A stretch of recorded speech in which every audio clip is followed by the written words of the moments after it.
Hey guys, this is Ron with Off-Road Everything Camping. I'm down here at Cars and Coffee? Cars and Coffee in San Clemente. I never come here, but I came here today, and I'm here with Olaf, and he's going to tell us about his Gladiator. Appreciate that. Okay, so tell us what you got. So basically, we have a diesel Gladiator. We have a Harker EDC on there, pop-up camper. Okay. And it's obviously all set up. And when we got that, we decided, when we got this, we decided we wanted to go with the AccuAir air suspension, just because it gave us more flexibility for loading, unloading. It gave us the ability to, it levels out for the weight in the back, entry and exit. You know, when the vehicle's lower, it's easy to get in and out. Yeah. And then when we get to a camp spot that's uneven, we can level it out. So just by a push of the button, you can actually button. Figure out what, if you want a 2-inch lift, a 3-inch lift, auto. Oh my God, that is so cool. I need to get one of these. Yeah, these are cool. Now, how is it when you're hitting the trail, like you're bombing the trail, say like at 30 or 40 miles an hour, and does the shock or does it absorb the bumps pretty quick? Yeah, easy? so the shocks they're a JRI. Okay. They come with the AccuAir kit, and they are adjustable. Okay. So you can, they have a suggested adjustment for the vehicle. Yeah. And then because we have the Harker, which is a little bit more weight on the back, so we adjusted them a bit stiffer. Wow. Okay. But yeah, they're adjustable.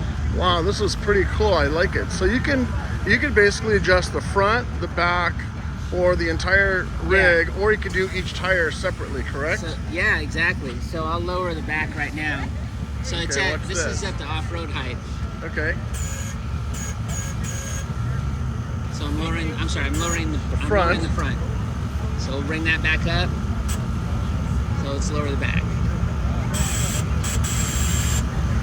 So you could actually raise the front and lower the back, or vice versa. Yep.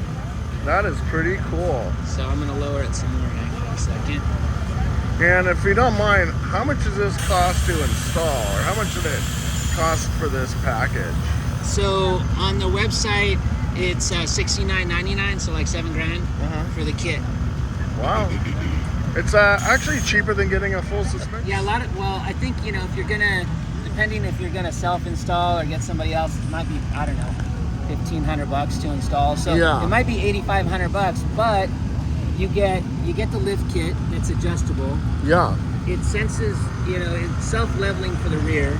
You get it onboard air because it's got 2 compressors and 2 air tanks. Oh, okay. Plus, because you can lower it and raise it, you don't have to get those like rock slide engineering step sliders, which are like $2 or $3 grand. Oh, okay. So when you piece it all together, the $7 or $8 grand that you're going to spend for the kit is not, it's not as much.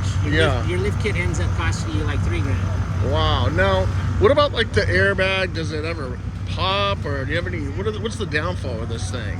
I haven't found the downfall yet. I'm still waiting. Really? Okay. So we've taken it across country, all the way to Florida and back. We've done camping.